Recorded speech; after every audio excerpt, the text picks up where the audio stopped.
friends. Thanks for taking time to listen in on a conversation Dick and I had about the 2025 Italian, Monaco, and Spanish Grand Prix. 3 races, 3 winners.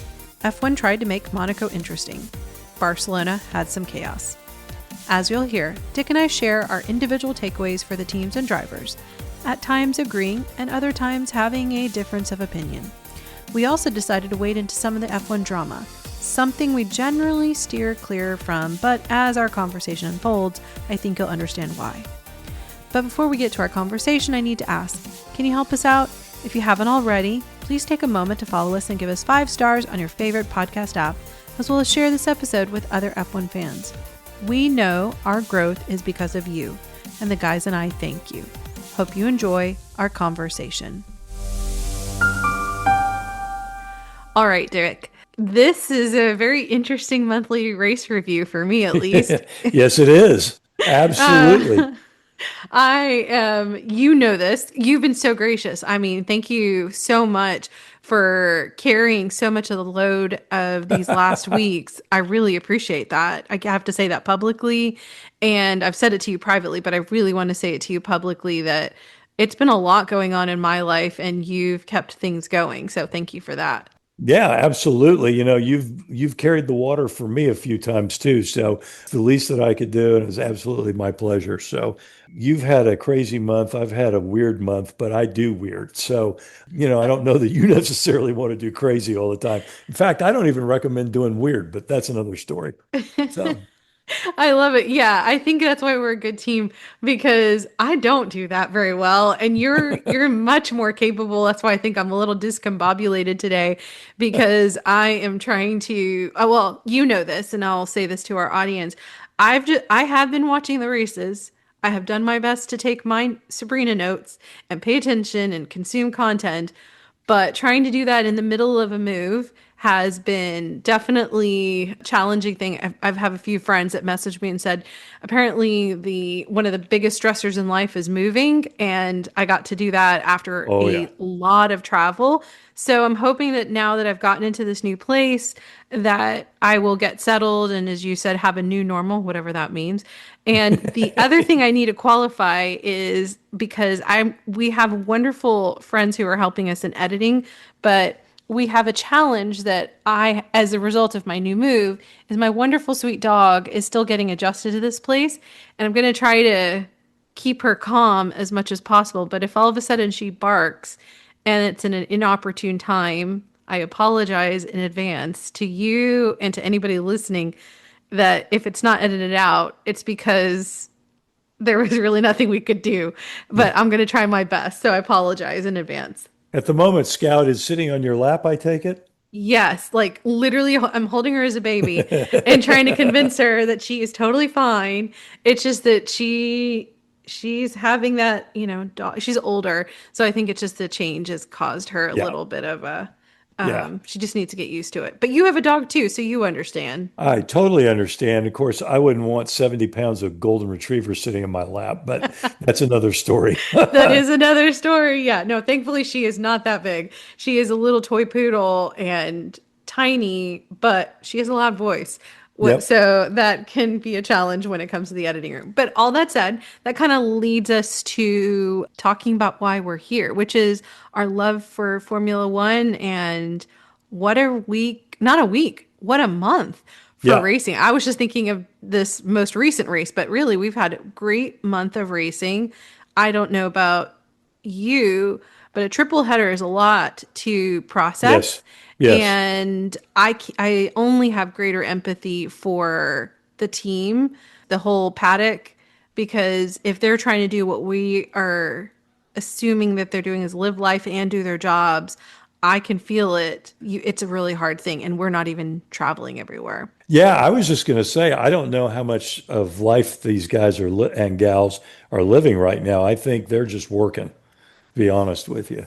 3 races, 3 weekends, 3 different countries. Whoo, that's a lot. Now, I realize going from Imola in northern Italy to Monaco and then over to Barcelona, it's not like you're driving across Texas.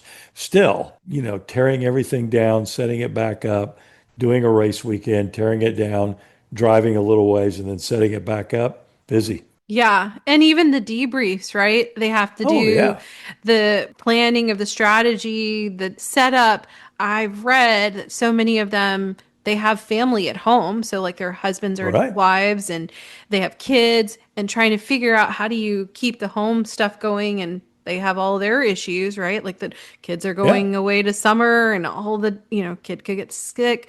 Any of that stuff, I just, if anything, as we get into our conversation, I just feel like it's good to have a little bit of empathy to all the teams and all that they're doing, because it Yep. is really easy to either get caught into the drama of it all, or even to get super critical of like, well, why aren't they doing this any better? If you think about it on the more technical side, I guess because as I've been doing all the move and trying to watch the races, I've been listening to other content from other people, and probably more than normal, because I was like trying to keep my brain as focused on this as I was doing the other stuff. And I realized it's very easy to come across as if it's just super easy what these people are doing.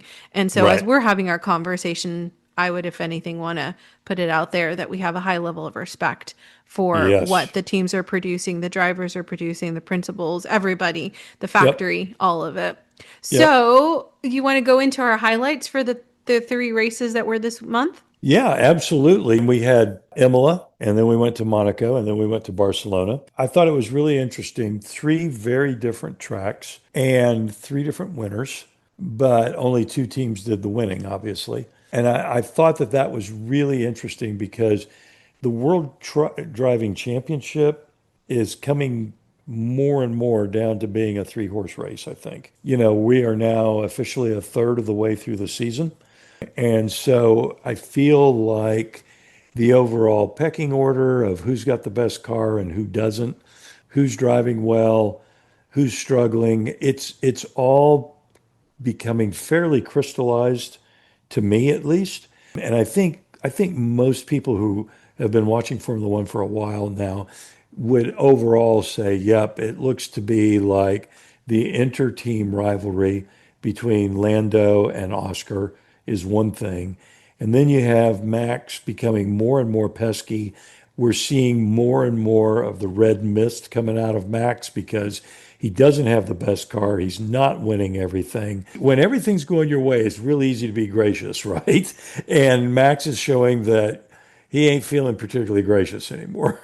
I think that's a pretty safe statement. And so for me, like at Imola, that's a really, really cool track. Lots of great history, most of it good, some of it not so good, obviously, being the place where both Ratzenberger and Senna were killed on the same weekend. But still, Imola is a classic Grand Prix racetrack. Lots of history there, lots of fast corners, but it's very difficult to pass on. And people say that, only Monaco is more difficult to pass on than Imola, which is, I mean, that's saying a lot, especially for a track that is a permanent facility. It's not a street circuit. You would think that the next most difficult track to pass on would be a street circuit, but that apparently is not the case. They're saying Imola is. And so the pass that Max put on Oscar to go into the lead, pretty classic. I mean, Max definitely lives with that old Senna saying that if you don't go for a gap that is actually there, you're no longer a racing driver. That's pretty much Max proved that point. And I think that pass probably goes on to the Max Verstappen highlight reel of his 10 best passes or something. I thought it was a really good race. That was a race that I thought maybe we were starting to see Hamilton get his mojo back and get comfortable with the car. I think that was fleeting. I think Lewis is still trying to handle a Ferrari that does not handle to his liking. So anyway, those were kind of my thoughts about Imola. How about you? Yeah, I think for me, the Max overtake of Oscar was my highlight. And Yep. David Coulthard had an amazing quote that I didn't have time to transcribe so I could have it here for my notes. But in the minute that it happened, in the seconds really, David just articulated such a great statement of what we were witnessing. And it really was Max putting a stamp on another race and another classic circuit, as you said, in a moment during the season when everybody was looking at his competitors, he showed his skill. Yep. And I agree with actually one of the content creators that I've been listening to was Mark Priestley. He's a former McLaren team member, so I really Okay. appreciate his insights. And he said you don't need to leave the door ajar by much for Max to take advantage. And unfortunately, Oscar did. It was minute, but that was all that Max needed. And I Yep. felt like this was definitely different than the Suzuka performance that Max did, especially because it wasn't in the rain. There was something about this that you just sat there and you're like, wow. That was, Yeah. I remember literally saying, wow. And then listening to David Coulthard's commentary and going, yeah, that's exactly right. I remember standing up when I watched this going, that is just beautiful. So for me, that was the highlight of the race. I don't disagree with anything else that you said about Imola and the other aspects of it. And we can definitely, when we go into the analysis of our conversation of like Ferrari and Lewis, I want to unpack it a little bit more. And Yep. even just like the 3 horse race that the championship, I definitely want to talk about that. So I put that on my notes to Yep. make sure that we'll get to that part of the Yep. conversation. What about Monaco? What was your highlight? Well, I have to tell you, it wasn't even the F1 race. It was our friend Jack Crawford winning the F2 race and winning it not only with his skill, but his head. He read the circumstances perfectly. He timed things absolutely perfectly, and he scored an amazing win. And to see him on the podium at Monaco and the Star Spangled Banner being played, yeah, just really proud for our friend.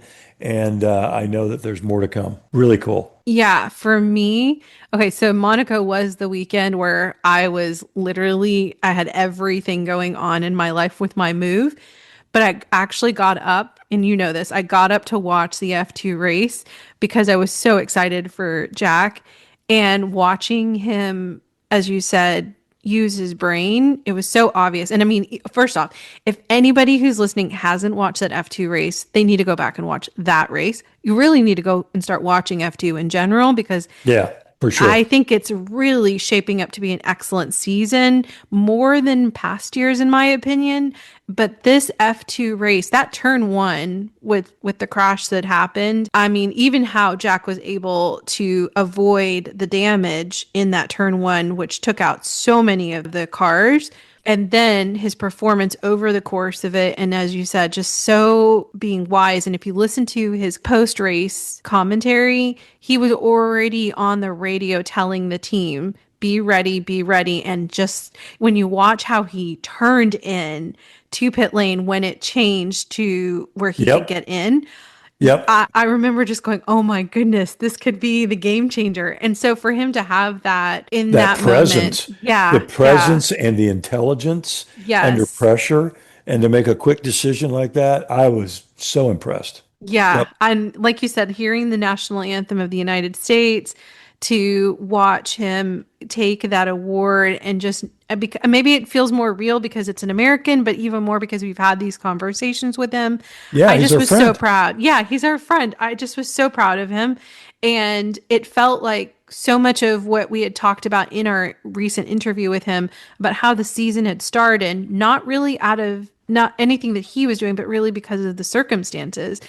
Then for him to be just positioned in the right place in the right way at the right time, I was like, this is classic racing. Like you have to be where you need to be able to take advantage when something happens. And Exactly. I felt like he did that so well. So that's the F2 race. I know we talk about F1. So to give you my highlight for F1, I would say it would actually be Lando's Monaco quali lap that actually set the circuit record. And for me, that was also kind of poignant because of what Max said at the end of the race itself, where he said, you know, if you want to see some good action, you need to see an F2 because of the car, and the car's an F1. And when he said that, it only made me respect what Lando accomplished because of the size of the car to set that kind of record for a quali lap. I thought that's really commendable and I was really impressed with it. And it only reinforced to me that those who mistakenly think that Monaco is the Sunday Grand Prix and not paying attention to quali, they need to pay attention to quality. So, if Oh anything, yeah. that was what I was in the midst of all my discombobulated life. I was like, I got to go watch quality. I have to go Oh watch yeah. quality. Even if I have to stay up until 3 in the morning to sit down and watch it, I'm going to do it. So, that was Yep. my highlight from Monaco. Yeah, I have to agree. And I would just say this from my perspective. Monaco is all about Saturday. The race itself is if you start on pole position and you manage the race correctly and your team doesn't blow the pit stops, etc., odds are really good you're going to win the race. And so qualifying is always important, but it's like ultra important at Monaco. And so to see these guys threading the needle and literally brushing the wall on both the inside and the outside of the turn as they go through there is absolutely spectacular. It's like however long qualifying lasts, an hour and 10 minutes, whatever it is, that's some of the most spectacular race car driving you will see all year long. That's period. I mean, what those guys are doing is absolutely phenomenal. But of course, because the streets are so narrow and the track is so short and all that kind of good stuff, it's almost impossible to pass given the size of these cars. They're long and they're wide. And so it becomes very, very difficult to just find a spot to get around somebody. And even then it's kind of questionable. There's just no good place to pass. And I think the track is going to have to change a little bit. And I've seen some proposals about where barriers could be moved and maybe go a little bit deeper down the road out of the chicane that would require out of the tunnel into that chicane that would then necessitate braking harder so that you would have a passing zone and stuff like that. That would help. Clearly, the mandated 2 pit stops didn't work. Full credit to F1 for trying something new. I'm all about it. But I think all of us can safely say, yeah, didn't really work. And so let's go try something else. But anyway, but Yeah. yes, qualifying, super exciting. Yeah. So I would say is I like that they tried something different. I think my issue is that because it's the most public outside of the motorsport community, I wish that it had been successful. So Yeah, does that make sense? Because like it feels like all of a sudden the eyes of like the entertainment world, everybody who's anybody wants to be all of a sudden connected to F1. And so I would rather personally, instead of changing up the chicane or changing up the layout, I would rather it be just a special one-off race where it's all about qualifying and you keep it on the same weekend and you instead of quali being on Saturday, give them some extra practice time and let Sunday be who can do the fastest time as a more quali focused. You know what I mean? So that sure. it's not about trying to overtake, it's about who can do this circuit the fastest. Yeah, And I think that would give the energy, that would give the drama, and it's maybe like you do two of those or something. I don't know. Like, I don't know that it needs to be a true shootout. Like, you're out in 15 minutes and done. They can come up, they're super creative, the people at F1. that's an interesting concept.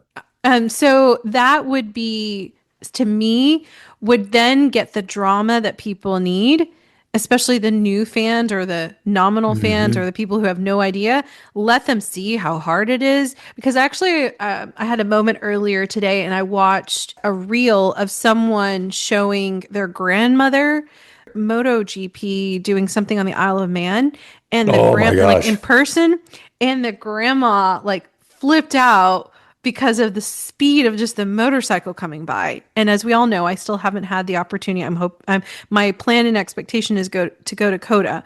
But I have to think that the people who go to Monaco would be knocked off their socks if they saw a car going flat out trying to see how fast they could do this circuit. And that would remind people again of the technical prowess and bring the drama and the challenge that I think we all associate with Formula One. So that's my thoughts. Yeah, an F1 car being hustled around Monaco, it's spectacular. Now, having said that, so is a Formula One car pretty much anywhere else too. It's just that Monaco is such a bull ring. it just adds to the whole effect. So anyway, it's an Yeah. interesting idea. Yeah. I think, like you said, the walls bring in and of in itself the Ooh, challenge, right? ooh, And the jeopardy that you have. So I think that'd be kind of cool. Okay. So let's move on to Barcelona. Do you want to go first? sure. I thought Barcelona, and I kind of said this in my race notes. I really feel like Barcelona was one of those deals where Oscar hadn't won in a while, and I felt like that he really responded well to the fact that he got spanked by Max in Imola, and he got spanked by his own teammate in Monaco. I thought that he really showed what he's made of by doing so well at Barcelona and driving a very controlled, measured race. Now, I will say, I thought the race in general, not in all circumstances, but I thought the race was largely processional until we got to the last 10 minutes. And then we had a safety car, and everybody kind of lost their minds, including Mr. Verstappen. That's what made that race so much fun is because all of a sudden everybody was throwing on soft tires and just going for it for the last 10 laps of the race. And it's actually what I have always thought sprint races ought to be. And they've never turned out to be that way. And I'm sort of sitting there, I was watching it and I was like, people were carving each other up and desperately trying to outbrake people and driving into each other. And, everybody they kind of lost their minds. And I was just sort of like, this is great. This is what I wanted to see in a sprint race. And we've never gotten to see it. But now we have. And the other thing is that because of that safety car, everybody had been running a two-stop strategy and suddenly it became a three-stop race. It was really cool. And we got to see Max, have the red mist get the better of him. Okay. So help me understand, what do you mean? This is what I've always wanted of a sprint race, because I think I understand, but I want to be sure that I understand. The problem with the sprint races is that there are too many laps to them. They need to be shorter so that tire wear isn't really a problem, right? Because these guys, it seems like no matter what they do, they're going out and they're having to manage their tires and make them last and all that kind of stuff. And I'm like, no, let's make the race short enough or the tires hard enough or something where these guys have to go out and drive on the limit for 12 or 15 laps and just go for it. Because too much of the time, I mean, if you go and you look at race circumstances, what are they running at? 5 seconds off pole time? Something like that? 4 or 5 seconds? It's a bunch.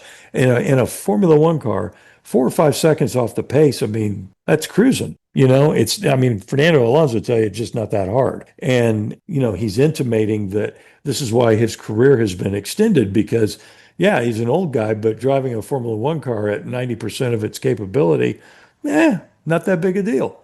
And so qualifying, again, becomes really important, but there's all those other skills around tire management and all that. No, man, let's just see these guys go flat out for 12, 15 laps. Remember what happened at Qatar when they came in and said, yeah, you guys have to make 3 pit stops? Now suddenly tires weren't an issue anymore. And what happened? All of the drivers were absolutely exhausted because they were having to drive their cars so hard, right? And of course, it was hot. Don't get me wrong, but still, we want to see that as fans. And so I thought the last 10 laps was just so much fun to watch. Okay, so what I'm hearing you say is there needs to be a higher level of jeopardy. I don't disagree with that, because when you said they lost their minds, that's literally, I think, what I said. I said, everybody's losing their minds. They're losing their minds right now. Yeah. Because it was kind of comical in one sense, because you're thinking, oh no, who foresaw sweet Kimi Antonelli's car, a Mercedes engine, all of a sudden just go, thank you, I'm done. Yeah. And he just goes rolling into the circuits, wall, and just Yep. goes in the gravel. And everyone's like, that wasn't foreseeable. Now, could you have seen a crash maybe? And then you could see the strategy team thinking, okay, is it going to be a VSC? Is it going to be yellows? Is it going to be a full safety car? And everyone just quickly trying to pivot. Do you like the idea of a sprint being less races? Because I'm not a fan of the sprint races because I feel like I can't distinguish what's the difference between a sprint and the Grand Prix in the F1 context. Right. So if you created a different metric of shorter race, So one thing that I did listen to, I think it was today or yesterday, was that Pirelli apparently for Spa is planning to do a C1, a C3, and a C4 tire. And I Huh. thought, that's it, right? That's what I thought. I was Yeah. like, is that normal? And apparently that's to make it a little bit more challenging. Well, I thought to myself, that's kind of creative because I think it was the race podcast. They noted that because of the tire deg situation, teams are so smart that they're able to manage. And so it goes back to what you're saying of like tire management. If you Yep. know that that's what's going to be your main factor, then you're going to do your best to manage that. So I do think that by everyone having to all of a sudden recalibrate, it threw that chaos in.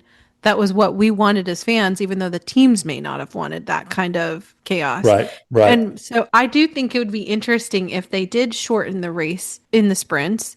And maybe they even mandated everybody has to run like the highest deg type of tire that they have for that specific circuit. So then it only adds to the challenging jeopardy. Like you can't I don't remember what sprint race tire allocations are right now. I Do don't you? either. I Yeah. don't either. I feel like it's not as much jeopardy in there because I feel like it takes away from your allocation from the overall weekend versus that's like somewhere in the recesses of my brain. Our audience members who know better or are Googling it can definitely correct me if I'm wrong. But the recesses of my brain tells me that it's a reallocation from the weekend versus, they're There's being extra told, tires. yeah, Yeah. and or this is a specific for the sprint race. Like I think it'd be cool if you said for this sprint race at this location, it's this tire and it's because they've decided that's going to give the optimal deg where you still have to manage it, but it's still challenging enough in those 10 laps that you'll see, some really good Yeah. strategy. Instead of a 15 lap race, make it a 10 lap race. Hmm. And Hmm. I personally would put the hard tire on and Hmm. say, you have to run the hard tire. And that's going to Mm. force these guys to A, they're going to be sliding around more. But B, Oh, they're also going to be driving the living pea diddle out of it so that they can go. yeah. Right. That's a good point. That's what I do. And where it was sort of like, you tell Max and Lando and Fernando and all these guys, Lewis, and just say, okay, guys, you do not have to worry about tire deg. Just give us 10 laps at 10 tenths. And oh, by the way, you're Right. racing everybody else while you're doing it. Right. So Yeah. it's kind of an in between. It's not quali and it's not a race, but it's kind of in between. Like give Yep. us your best and don't worry about the tire deg. And then you also okay, yeah, you've kind of sold me on that. I'd be interested to see if anybody else has an opinion on Oh, this. I yeah. hope I hope some of our audience members will respond back to us. Okay, so when it comes to me for my highlight for Barcelona, I would have to say it was Nico's P5 from P16 in a Sauber. I know. That Where in the world did that come from, right? I know. I was so shocked and I was so excited. I mean, wow. Because I feel like early part of the season, I was going, let's just not talk about Sauber. And I hope Yeah. that it's not a one off. I want to talk about this when we get to our analysis. Maybe we can move on to that. But Yeah.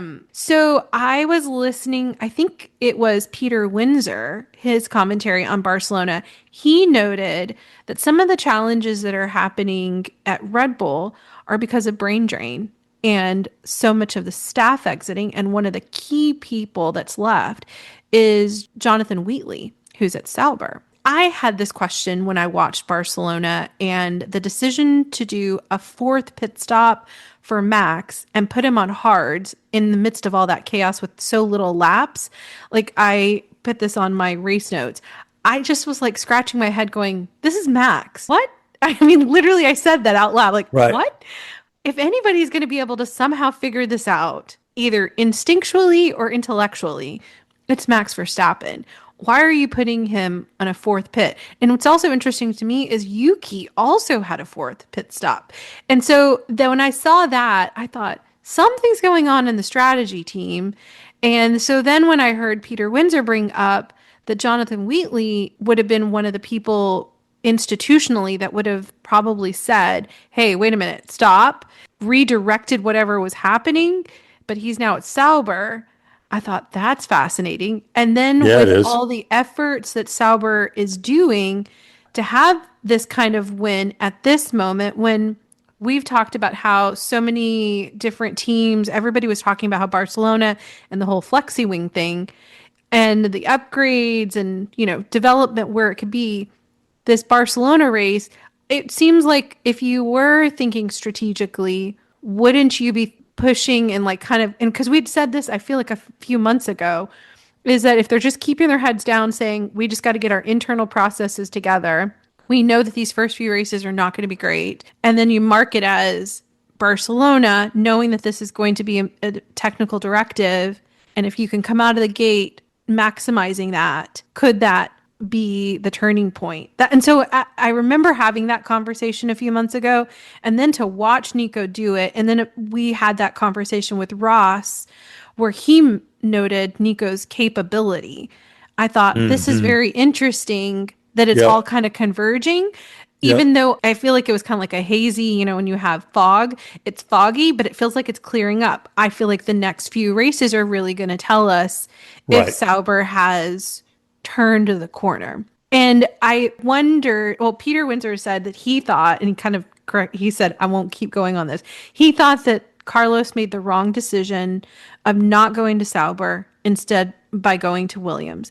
And I thought, well, that's a fascinating That's opinion, really fascinating. right? And Yep. then the other part of me with Alonso being the manager for Gabriel. And if with Alonso's longevity, his experience, his training, all of it, and if he's managing a driver, if he didn't have some level of confidence that Sauber was a smart place to put his driver, would he have done that? I don't know. Like, so then it just made me kind of in hindsight think, is there more going on that most people just aren't, we're not piecing it together because we're not in those conversations at those tables, but really maybe more is happening at Sauber. And of course, I think you've said this many times. Sauber has the capacity, the track record to be able to put the pieces together. Right. It's just a question of, is that their focus and how long are they going to stay focused into this? So That's I don't, really interesting. I'm really happy for them because yeah, you kind of get because I've been thinking,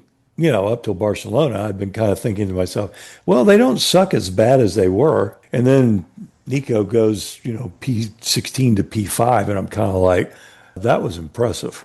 I'm sure some of that he took advantage of the safety car to a certain degree, but Nico spent most of the day there or thereabouts. I right. mean, he did it on merit for sure. So, Right. Well, it yep, goes back to what we said about Jack. It was about being in the right place at the right time to take advantage yep, of the safety car. And so a few races ago, the car wasn't really where it would have allowed him to be in that position to have taken advantage of that safety car. right. And the fact that he worked his way up from 16 to that position. And then when the safety car comes, kudos, just like I would give kudos to Jack, I'm giving kudos to Nico. I feel like it's being Yep, consistent. It's not anything that we should think that, somehow it's not as valued. It really right. wasn't just luck. It was hard work that got him there. Oh, yeah. So, okay. So we talked about Sauber. Do you want to talk about McLaren? Yeah, I mean, and I'll just be real brief. I mean, obviously, the flexi wing thing really didn't make much difference, right? They tried to clamp down, knock out another loophole about these flexi wings, which for our listeners who may not know what the whole controversy is, and it's really not a controversy. All the teams are doing it. It's just some are better at it than others. But basically, if you listen to like our Aerodynamics 101 podcast, we talk about how wings produce downforce, but in doing so, they produce a certain amount of drag. More drag means slower speeds going down the straightaway. And so, what you would really like to do is have a whole bunch of wing in the corner to push the car down under the ground and give you all sorts of grip. And then, as you start accelerating up the straightaway, have that wing go and lie flat so that you're producing less drag. And we see an extreme example of that with the DRS. You go down the straightaway in certain zones, you can pop the top wing totally flat. And now all of a sudden you're picking up, like at Barcelona, 20 kilometers an hour. That's a ton, right? In Formula One. The idea of the flexi wing is since that's not legal to have to be able to pop open the front wing like you can on the rear wing. What they've done is they've designed flex into the wing so that as speeds increase, the aerodynamic pressure on the wing increases and it flattens the wing out, reducing the drag so the car is even faster in a straight line. And then when you slow down, the wing, has less air pressure being exerted on it. And so the wing pops back up and it starts producing more downforce. It's brilliant, right? So anyway, they went in and they initiated, the Formula One, they initiated a new rule which said that the wings would be subjected to a certain amount of downward pressure, and they would, it was quite a bit. The wing is not allowed to flex at that load level. In a nutshell, that was the deal. And they basically created a new measuring system to measure these wings under this static load that the FIA was going to apply to the wing. So the teams built new wings that would comply with the new rules, and it literally made no difference. Everybody thought McLaren was really going to suffer because of this change. Clearly, that was not the case. One driver made the comment, all we did was spend a whole bunch of money for no change whatsoever, other than to make the cars a little bit more oversteery. He goes, other than that, it was a waste of money, which, everybody knows that money could have been used to develop new bits for 2025, or it could have been applied toward the development of the 2026 car. So kind of much ado and about nothing, really. As far as Lando and Oscar are concerned, both pretty evenly matched, and on their day, they're pretty hard to beat, and they have the best car.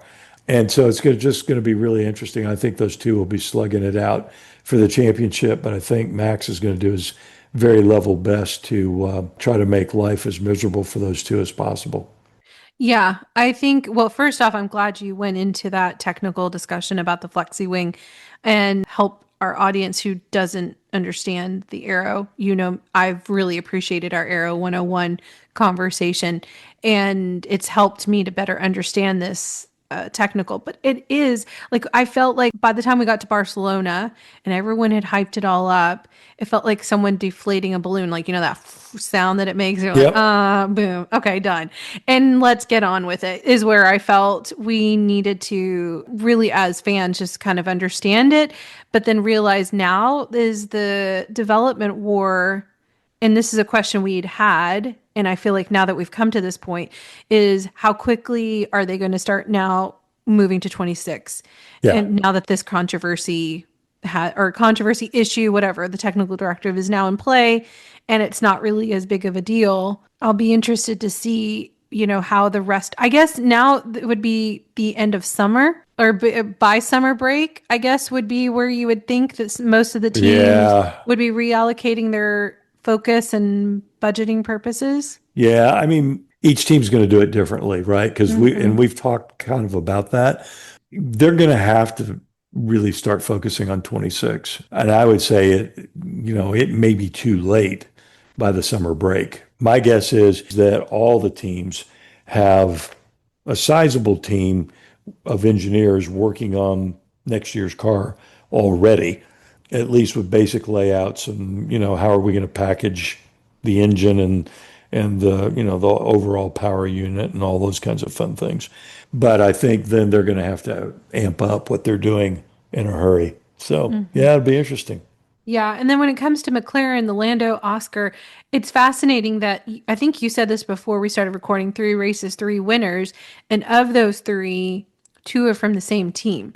Hmm. And to see that rise potentially as we go through the year, because it's clear the McLaren is the car to beat. Like I don't see Yep. any reason to think otherwise, right? Like Right. I no other car. So now it's really going to be about how well do they manage their drivers to, I mean, I guess how is Zach Brown and the team going to manage them moving forward as the year Right. progresses, and the emotional, mental, and keep everybody together so that you still don't lose the World Constructor Championship Right. as you have 2 drivers who are wanting to get the World Drivers Championship. So it'll be interesting. I loved both of their wins.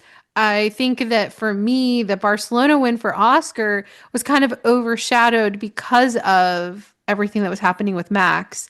Right. And also because my highlight really was Nico and some of the back of the field overtakes and positioning, and where Yep. I was kind of surprised. One of them was the Ferrari situation Yep. of Lewis.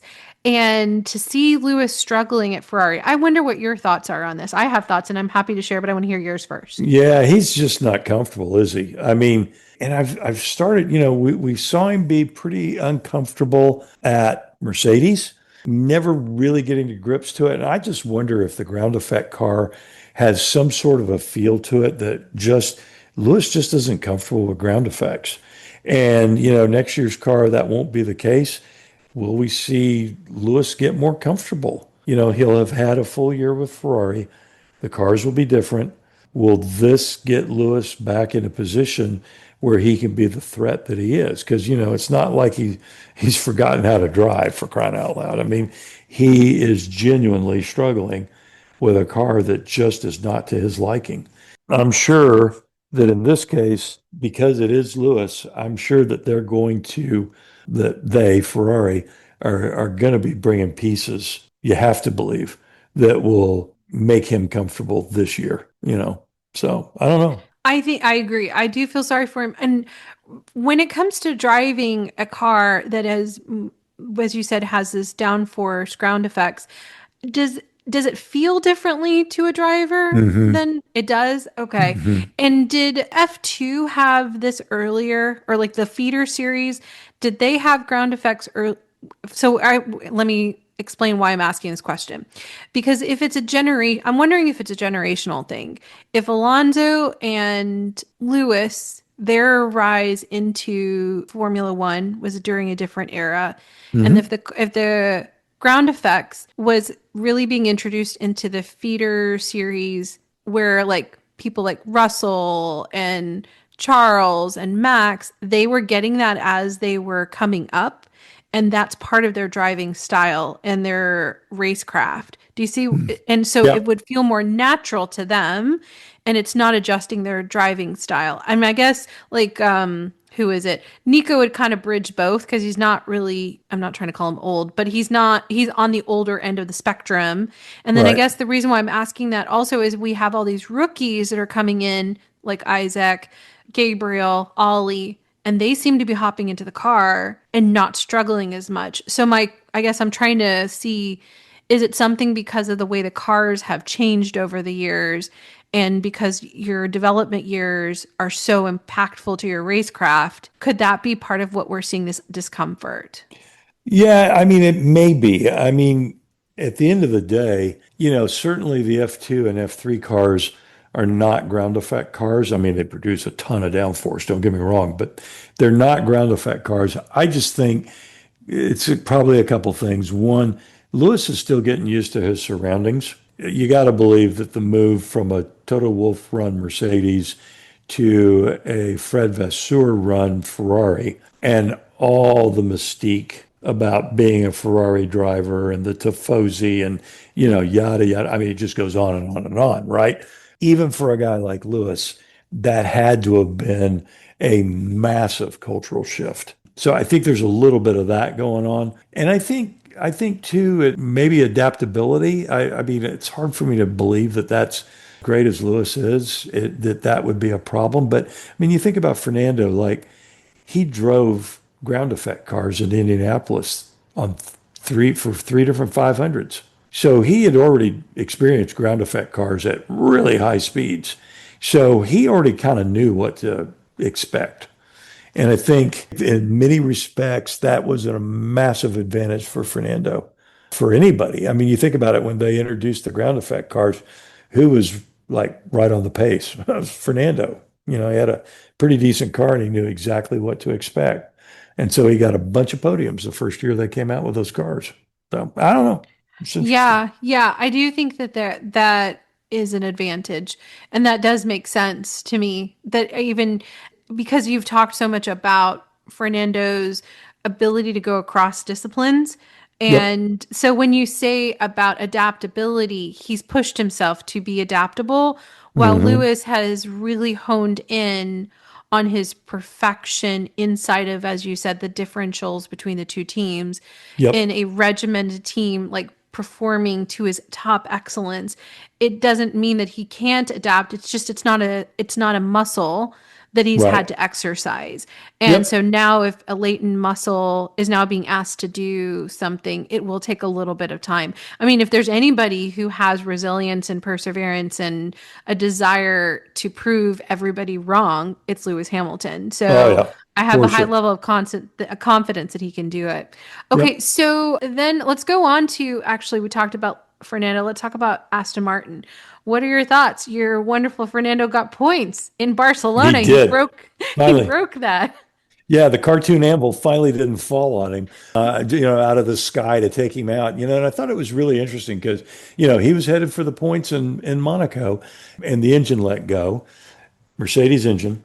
Following weekend, Kimi Antonelli headed to points driving a Mercedes engine car.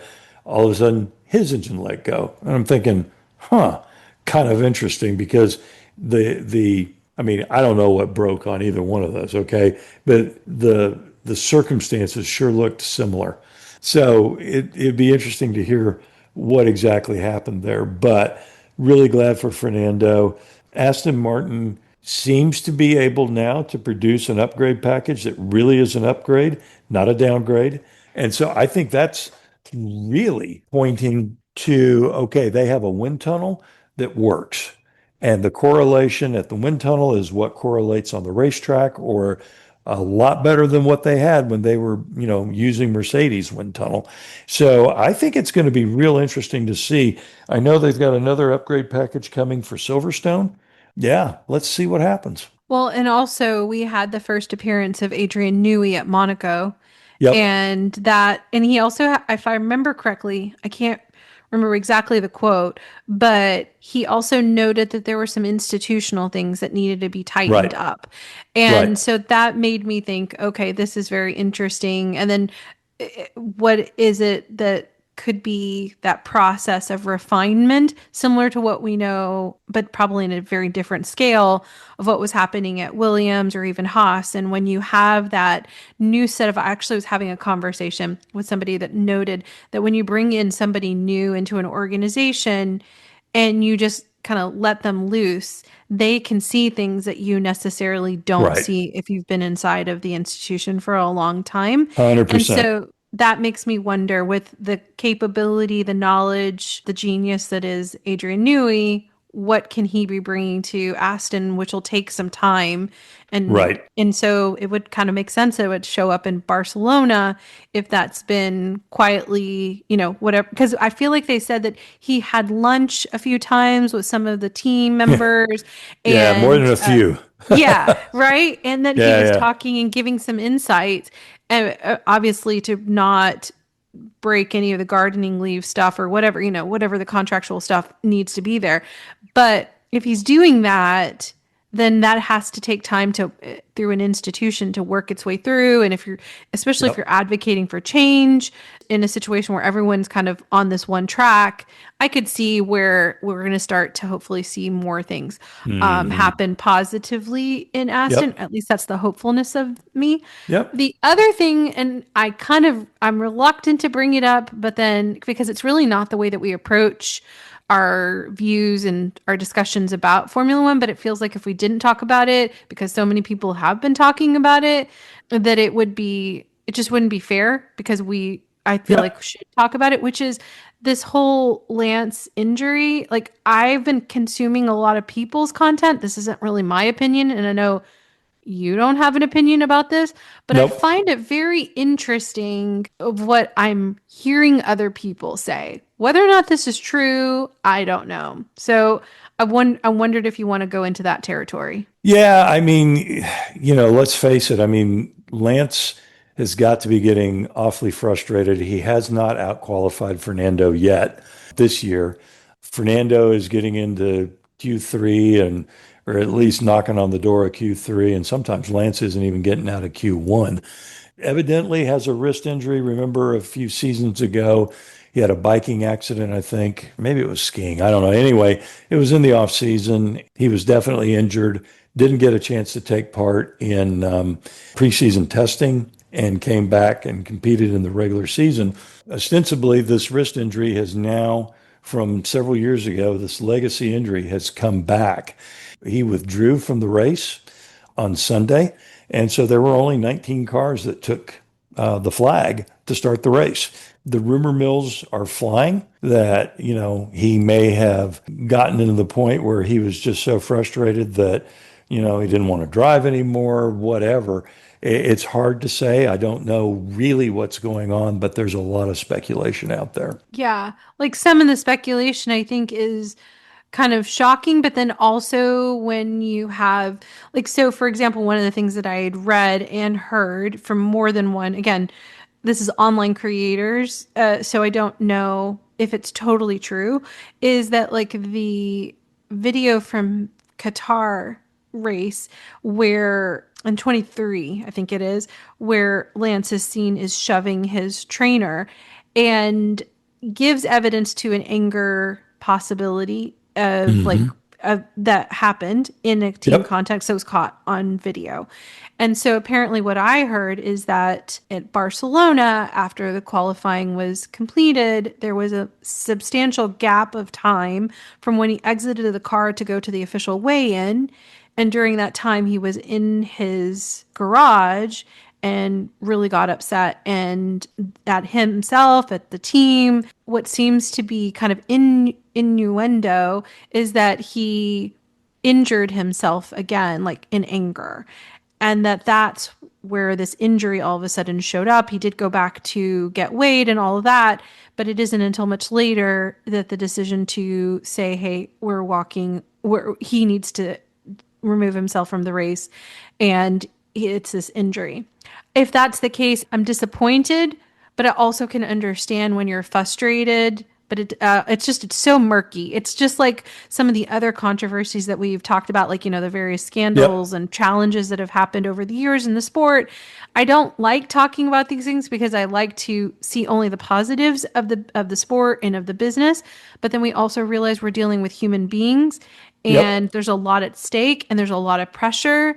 And I don't want to excuse if this is bad behavior. I don't want to excuse it. At the same token, if it is bad behavior and it needs to be remedied, you want that happening too, because you want the team and the team members who are, as we said at the top of the conversation, sacrificing and working extremely hard to be treated with dignity and respect as well. And, Yep. like there's a balance, I think, of recognizing that someone may have had a bad moment and then if there's a pattern. And so I Yep. hope that like whatever the truth is will come out, and that it'll be treated, the person will be treated with fairness and dignity in Yep. that process, everybody Yep. involved, if it's there. And if it truly is, he's been driving with injury for all these weeks, that also is concerning to me, because what is that pressure? Like you talk about, like in the world of American football, we know about like athletes who are playing with injury. I don't like hearing that either, because Right. that's not good for the driver in the case of the racing, because that's putting their career at risk. And so if it is what they are saying publicly is that he's been having this for quite some time, I want him to get better, and I don't want him to do permanent damage to himself Yep. either, because he Yep. deserves to have a good quality of life moving forward. These are your hands. Like literally, I don't want to see, Yep. you not being able to have a good, you're so young. So Right. I come at it, I'm trying to be very balanced. I hope that comes across. Yep. No, I agree. And speaking as a guy who, had his share of accidents when he was, in his 20s or early 30s and never really thought much about them. And now I feel them pretty regular, Yeah. So, yeah, it's just a part of it. So, Right. And as you're pursuing your dream, you may not realize the future sacrifice you're making. And so I would yep. hope that the people around him are helping him to really weigh that out. Which, okay, so that's looking at it from both sides, the injury. The question really is the recovery time and what does that mean for Aston Hmm. on that seat. So, from what I'm understanding, and you can correct me if I'm wrong because I've tried to read up, is Felipe and Stoffel are the two reserve drivers, but the next weekend, which is in 10 days, is the Canadian Grand Prix. They're supposed to be racing in Le Mans. Right. So, depending on their contract, I wonder if they're even able to come to Canada if the need is there. Yep. And then the question is, then the next person is our friend Jack Crawford. But from what I'm understanding is Jack, and this is just from what I've read, we have not had any conversation with him or anything like that. But from what I'm understanding is there's a super license question. Right. So that could remove him. So then what Yep. I heard was either Valtteri Bottas, Hmm. Zhou Guan Yu, or even possibly Sergio Perez are all names that are being discussed Thrown out there. now. Right. But who knows by the time it gets to that point if Lance is going to actually be up to racing ability or, what are the options on the table at that point for Right. Aston. But that's what I've read and heard. I don't know what your thoughts are on that. My bet is that Lance shows up with a cast on his arm and he drives it. That's my guess. Really? You think Hmm. so? That's what I think. Wow. Okay. Yeah. Well, that is the racer, right? You want to Hmm. keep going. Yeah. Oh That yeah. makes sense. And I've raced Uh, against guys with, their foot in a boot for crying out loud and a cast on their arm. In both cases, I've seen guys like that. So it wouldn't surprise me. Nothing surprises me, you know. Load up on Advil and go. So, okay. Well, I mean, Lance may feel that way, especially with all this effort that his dad has put towards building the team right. and everything Right. is converging. I could see where he would feel like I got to get in there and do it. So we'll Yep. see. 10 days. Yep. We'll find Yep. out. Okay, so let's move on to Williams. Carlos and Alex and Williams, what are your thoughts from this month regarding their performances? Well, I think they were up and down. The car is still pretty circuit specific, I think. We saw that at Barcelona. They said going in, I mean, Alex Albon said flat out, we're going to struggle this weekend, probably going to be one of our worst weekends because our car isn't all that good in these long radius corners that just seem to go on forever. And sure enough, they struggled mightily. But at Imola and at Monaco, they look pretty darn good. So, I think Williams is another team that is edging closer and closer towards the front of the field. Certainly, they're at the forefront of the mid pack. I don't know, man. I mean, I would say stay tuned, but they certainly seem to be on the rebound for sure. Yeah, I don't disagree with anything that you're saying. I think that it's going to be definitely ups and downs over the course of Yep. this year. I feel like they were in a good position for some of the races we've already seen, and that's Hmm. why we saw what we did. And then, of course, Carlos and Alex's driving capability is there. And Yep. I think that as the team continues to refine, they may surprise us as to how far up they go, but I don't have any illusions of, them all of a sudden being at the top of the Right. pack. I do expect them. I hope that they can continue to pull it out where they'll be the best of the rest. Yeah. That would be really exciting to see for them. Yeah. But It I haven't done would. enough to look at at the circuits, the layouts, and to have that conversation with you Right. to go, hey, okay, would this be more suited? I mean, I would imagine, don't you think that at Silverstone they would have a really good You would think. performance, right? Yeah, you would think. I mean, they're like at a lower level. Nah, I'm not sure what words fail me. Haas is kind of like Williams because Haas Yeah. on some weekends, man, they look really strong. And then there's other weekends where you just kind of go, huh, wonder what happened there. That was a little bit of like what we saw with Williams when they went to Barcelona, but Haas is no different. They have a car that is seriously circuit specific, and I don't think the Williams is as circuit specific as the Haas, Hmm. but you can kind of draw some parallels. Now, the issues that they have on the Haas are different from the Williams, but it's kind of interesting how some teams it really seems to like magnify. Whereas you look at a McLaren, it doesn't really matter where they go; they're the best Hmm. car. Hmm. They're just the Yeah. best. It's Yeah. just Yeah. crazy. Well, it's interesting you should bring that up because I was listening to, again, the race, their podcast. They did a assessment of the strengths and weaknesses of the car of each team's car Hmm. up to, I think this was produced by Imola or right after Imola. Hmm. And so it's definitely before Monaco.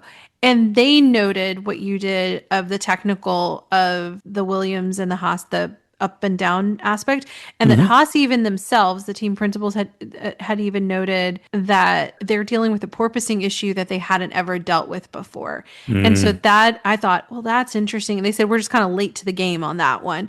And I Yeah, thought, okay, that shows us that like whatever the technical things that they're doing is improving because they're running into the same problems that right. some of the other competitors higher up ranking have already dealt with. So that only Exactly. bodes well for them moving forward. Yep. Did you think anything about their drivers' performances this month that were notable, or was it kind of, it was online with the team itself? Yeah, I think it was online. I mean, Ali has certainly shown flashes of brilliance, and I think Esteban has been actually pretty solid. I mean, with Esteban, you never kind of know what you're going to get, right? Because he's so emotional and he can be up. I mean, he can when he, it's the old thing, it's like the little girl when she's good, she's very good, and when she's bad, she's really bad. That's kind of Esteban. But I think he's like grown into a pretty decent team leader from what I can tell. And Ollie has certainly acquitted himself very well, I think. I think that if he continues on this trajectory, and yeah, he's made some rookie mistakes and Australia was really tough on him and all that kind of stuff. But you know what? That young man, he's learning. I've been Yeah. impressed with him. Yeah. I think that Esteban has surprised me as to someone who does have that, seems to have that emotional volatility, that he's Yep. actually, I'm not noticing that as much. And there's a steadiness to him, like a maturity that seems to have come by coming into this seat. And I keep coming back to thinking it has to be with Ayo Komatsu's approach and the Yep. culture that he's created that is Yep. possibly helping Esteban in a way that maybe in no other place has he maybe felt that level of settledness. Right. And that's also been a pour over effect is it's helping someone like an Ollie who is a rookie coming in to not be put on edge. Because when I think about the other situation where you have a very seasoned veteran with a rookie, it's Mercedes. And I also, like, I've been trying to just compare them in my mind. Yep. Russell definitely is taking that mantle at Mercedes Oh of I'm yeah. the team leader, right? Yep. Kimmy, I love that kid. I just think he's adorable. I feel bad. I just think of him as like my little kid brother, like, and I Yep. want to see him succeed. I actually had the opportunity to watch the Netflix documentary on Yep. him. It only made me Yep. more impressed with the kid, Yep. and I see the possibilities there. And I like this duo of Esteban and Ollie, which I was not sure initially if that was Hmm. going to work. In the same way, I do like Russell and Kimmy. I think they're still Yep. trying to figure it out. And because the team seems to still be trying to figure out what's going on, I feel that unsettledness. So, like, if I feel like Haas had so much volatility and chaos for so many years and have like gotten into some cool, clear water, I feel like it's the reverse for Mercedes, that they'd had so much calm and cool, and all of a sudden it's like turbulent waters. I Yep. don't want to see Russell and Kimmy struggle in this season. I want to see them Hmm. come into some steadiness. Does that make sense? Like, I feel like it's almost the Sure. inverse. Yeah, and it's interesting because let's face it, Russell has really gelled as the team leader. And I mean, you heard him radio, and I think it was in qualifying, hey, let's set it up so that Kimmy can get a toe off of me in qualifying, which is like, okay, I want to help the kid, right? I was seriously impressed by that gesture from George. Did you Um, really take that as a positive gesture? I took it as a totally. little passive aggressive. Really? Oh no, no, no. It was sort of like, yeah, let's get Kimmy further up the grid. Yeah. And so, Oh. yeah, yeah, no, I thought that was really good. And maybe it was passive aggressive, but I didn't take it that way. And I think if you look at the performances that George has been putting in, considering that he at best has the third best car and maybe on some occasions the fourth best car, I think that he's one of these guys who's quietly putting together a season that is actually pretty damned impressive, even though it may not be getting the headlines that the boys at McLaren are getting or Max is getting. But I think that he has done a terrific job up I till now. I do agree with you on that. I think George has really been putting it all together. I think I said Hmm. that in one of my race notes. Like he's just the kid in the room who's just diligently focused on what he knows he needs to do, not trying to do anymore. But I really thought he was being passive aggressive, Kimmy, and trying to put a stamp of I'm the team leader. I just outperformed you kind of thing. But I can totally see what you're saying, like that there could be a positive to that. Like I'm willing to, I don't know. Cause like I guess when I heard it, I thought there's been all these rumors about Max coming over to Mercedes if he's upset with Red Bull and George has been putting these performances quietly. Could he just been trying to say, "Hey, look guys, I have been quiet, but look what I just did." Yeah. And, Kimmy is still a rookie. You don't need to look at me differently. Like notice Yeah. me here. So, Yeah. I Oh, mean, yeah. both of us could be right. Absolutely. Okay, so then let's move on to Racing Bulls and Alpine. Okay. I'll say, in my mind, I am so impressed with Isaac. I Hmm. mean, he keeps showing up at the top of the qualifying standings, which I think is so impressive. Liam, I've been concerned for him, but I also think that, it really is a team is going to have to help him through that. I wonder what your thoughts are. So, no question that Isaac is doing an amazing job. And my take is that if you watch how the gap is closing between Isaac and Liam, I think Liam is getting his mojo back. I think that the damage that was done to him by going to Red Bull, we can talk about the curse of being the second driver at Red Bull all we want. But the reality is that's a hard thing for a rookie to have to undergo. And Liam is back in really what is a much more forgiving car, bigger setup window. The car, more often than not, is capable of getting into Q3. We've seen it. And the gap between Isaac and Liam is getting narrower and narrower. And I'm thinking Isaac's doing an amazing job. But I also think that Liam is getting his mojo back. So we'll see. Yeah. Well, that's interesting. I really hadn't seen that regarding Liam. I definitely do agree that the Racing Bull car is much more forgiving. If anything, I've been so impressed by that, like Yeah. how well Oh, it's yeah. been doing. Yep. And that I know that I had read somewhere that, and we can move on to Red Bull instead of maybe going to Alpine, that Yuki's performance at Barcelona is now raising questions as to whether or not he's going to continue in that seat and that Isaac could be promoted up. And I Yeah. thought, oh my word, please don't do that to Isaac. I know that that's the prestigious seat, but I really wanted Isaac to stay and continue to develop in a Oh, Formula One yeah. car and Yeah. at the Racing Bulls team and let Yuki have more time. I mean, Max and when you talked about the red mist, I don't know. I wonder, you can go ahead. I maybe should respond versus trying to put out opinions on this. Well, okay. So first of all, let's talk about Yuki. I think the racing world has basically talked enough about the second seat at Red Bull that Red Bull, no matter what they do, it's going to be the wrong move. And so they just need to go ahead and gut it out and somehow help Yuki get through the season. I personally worry that by the end of the year, Yuki's career will be destroyed because of being in that stupid car. And it turns out that there was an update package that was brought to Barcelona, but only Max got it. So that's interesting. If that's true, Yeah. very interesting, right? Yeah. And so, but there's no doubt that car is very, very much a prima donna when it comes to the setup window. And somehow Max can figure it out and nobody else can. So that's really not on Yuki. That's on the team, because Yuki's performance in a racing bull is a hell of a lot better than what he's doing in a Red Bull. So I don't know, man.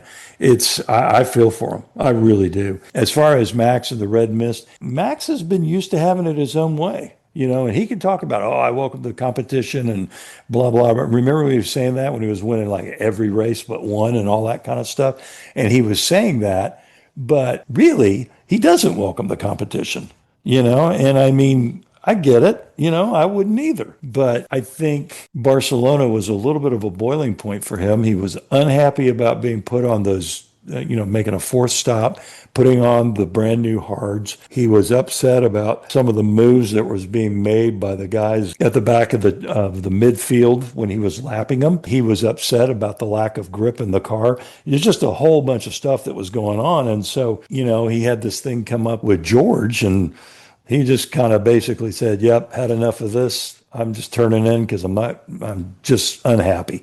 And so he got penalized, dropped to 10th place after a very hard drive. I mean, let's face it, he drove his heart out. And with that penalty that he caused, he finished 10th. He's the one guy who's going to make, right now, who's going to make Oscar and Lando sweat, other than Oscar and Lando doing it to each other.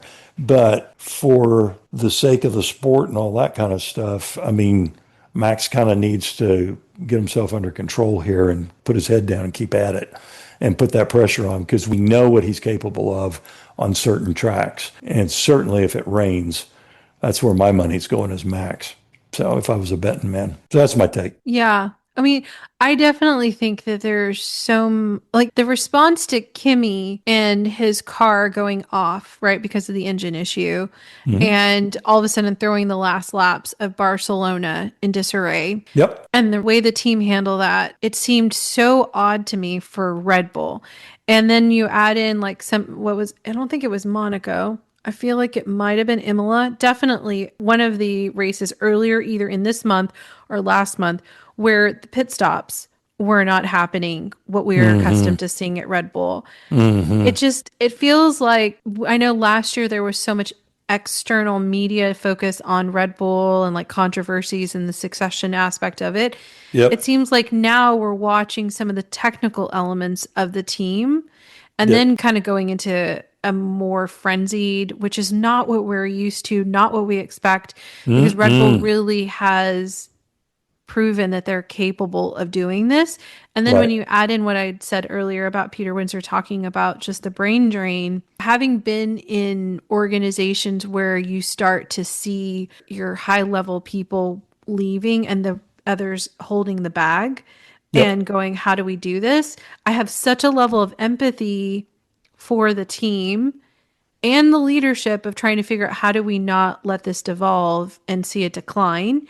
And Right. then you also have someone like Max, who we know is doing the sim racing. And then, of course, there was that 1 week of a break where he did, under a pseudonym, sim racing in, where was it? GT3 car Yeah, at the old Nürburgring. Yep. right. It just makes me wonder, like, and then of course he's had the baby. Well, he didn't have the baby. His partner had the baby.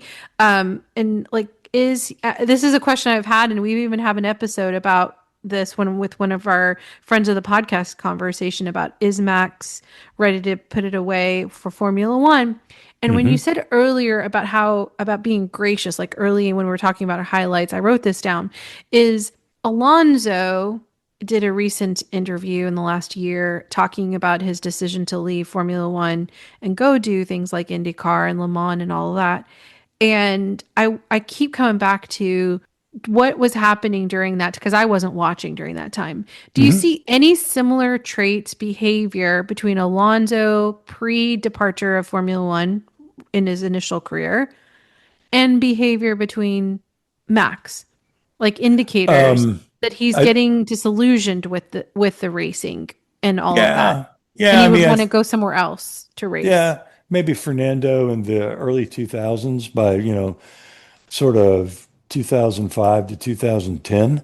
The Fernando today has a maturity and a confidence and a comfort in who he is. I mean, Lewis is comfortable in who he is, right? I mean, it's one of those things that just, there's not a lot to be said for getting older, but that's one of them, is that Hmm. you do become more and more comfortable with who you are. And I think Max is still, as any young person would be, he's still trying to figure it out. Yeah. So, I just keep coming back to, I wonder if he, with all of the different various pieces where he's talked about, where he just really wants to just focus on the racing, the show aspect, the entertainment aspect of the racing, and what Formula One is today is not really, he's the classic racer versus the yep. new model. I just wonder if he's weighing that out. And then with all the different people that have talked about that there's something in his contract that says if he's not at a certain point in the Right. points for the championship, then he has the ability to some To kind opt of out. right. That Yep. just makes me wonder if that led to something of this red mist incident. It's And possible. I want to, I guess I go that plus then the concern that the team has with Yuki. I go, I'm with you. Please don't change anymore. Give Yuki the opportunity. This revolving door doesn't seem to be any better than Yeah. what, like, it doesn't seem any better Grass than ain't what greener. Checo's, right? Yeah. Checo was doing, I think, comparable, if not better. But Yuki also just, I think, should just continue to be able to push Yeah. out whatever he's able to do. And Exactly. we'll see where they can do. Yep. Okay. Well, that's on the Red Bull. Last team, another one that just is hard to have these conversations, I think, is Alpine. Yep. Pierre, I think, really brought out some really good races this month. Yep. Yep. Jack to Franco transition. Talk about grass is not always greener. Yeah. Kind of feels Yeah. that way. I will say I have read and noted some stuff that has highlighted just a lot of anger and nastiness towards Jack and his family, which really disappoints me from fans apparently from the Franco world Yeah. and just death threats and what I would Yep. call nonsense that just Yep. I don't think has any place in the sport. And it's It, disappointing to see same thing that that's happened. coming in there. Yeah. Same thing happened in IndyCar for a couple of seasons. A very successful Argentinian touring car driver joined IndyCar. I mean, other drivers were getting death threats all the time from the Argentinian fans. Yeah, they're crazy, passionate, but crazy. Anyway, That's troubling to yeah, me. I don't think yeah. we need that. These Nope. people have enough pressure as is. We don't Oh, need yeah. to be worrying about the additional aspect of that. Yeah. And I was just going to say, and I mean, been a little bit surprised that Franco has struggled so much. Swapping Jack for Franco, I don't know that it's been, honestly, I don't see any difference. And I'll be the first to say I'm very surprised. Not that that's a diss against Jack. It's just that Franco put in some pretty stunning performances with Williams. And I kind of thought that that's kind of what we'd see with Alpine, but we're not. I think Jack and Franco are right now, they look like two peas in a pod, which actually speaks pretty well for Jack as I think about it. Yeah, I think it's the car. Yep. I think that that's where the issue. Pierre has the track record and Yep. the knowledge of the car that I think is getting him at least somewhere. But Yep. these two, I think it's a very, Yep. which is interesting considering Franco had been in the Williams, which was Yep. also a struggling car. So we'll Yep. see. Okay, Yep. so that gets us through all of the teams. Any other takeaways as we go into a few days of rest before we head into the Canada and other races for the European Yep. calendar? Yeah, so Montreal in about 10 days or so, and it's a high horsepower circuit. So cars with good straight line speed tend to go really well there. Yeah, ought to be really interesting. Given that, I think, once we say all that, I think you'll see Ferrari probably incrementally better. I don't see them knocking off McLaren from the top spot by any stretch of the imagination, but the order between teams two, three, and four might get reshuffled just a little bit. And I would think George probably go pretty well there. So ought to be interesting. We'll see if I know anything, and we'll know that here. And I mean, it's always debatable about me, but I mean, we could say, hey, in 2 weeks' time, we'll know if maybe I made a couple of good calls. I think you made some really good calls because I kind of agree with most everything you just said. I feel like there's a high level of confidence on all of those. I'll be interested to see with the Williams and the Haas, just going back to our discussion of the ups and downs. Hmm. Will there be more ups or will there be more downs?